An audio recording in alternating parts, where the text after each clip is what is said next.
Master Jet, yung legal po ng second tranche salary increase.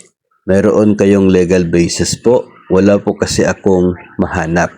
So, yung second tranche ng atin pong salary increase na effective January 1, 2025. Kung legal basis po ang pagbabasihan natin, nakapaloob na po yun sa Executive Order number 64, Series of 2024. Yun pong executive order na nagbibigay ng atin pong salary increase, first tranche 2024 hanggang fourth tranche sa 2027. Sa EO kasi na ito, EO 64, nandoon na po lahat, no? Nandoon na yung table ng salary schedule from 2024, 2025, 2026 at 2027. So, yun na po ang enough. Sufficient na po yun as legal basis para po sa salary increase hanggang sa 2027. Unless, no, kung babaguhin ng Pangulo mismo kasi executive order yan, tanging executive order din po ng Pangulo o kaya ay isang Republic Act ang na siya pong lalagdaan din ng Pangulo ang pwedeng mag-amend niyan. Then, by 2027, the same pa rin naman po yung presidente.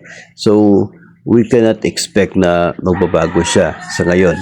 So, let us still assume na ganun pa rin po yung effective na salary natin until 2027 kasi same president pa naman po.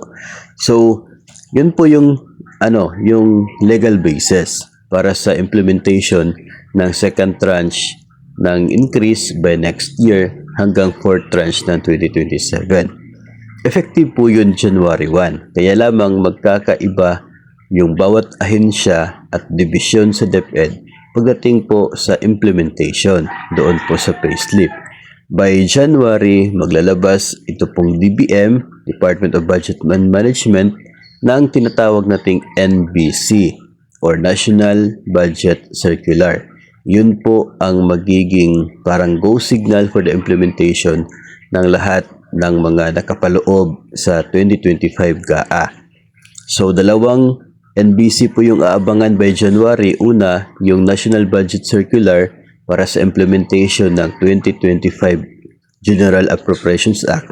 Yun pong pera na nakabudget sa 2025 kung paano siya i-release, no, from the government, from DBM to different agencies to different payees. Ngayon, ito pong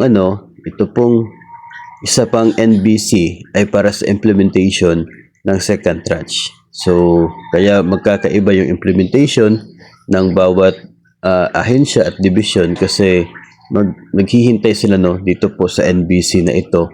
And pwede rin kasi na kapag malaki yung scope ng gumagawa ng sahod ninyo ay hindi po kaagad na i-implement. Pero makakatanggap naman po ng salary differential. So yun po yung sagot natin doon po sa tanong kung ano yung executive order o ano po yung legal basis for the second tranche increase sa 2025.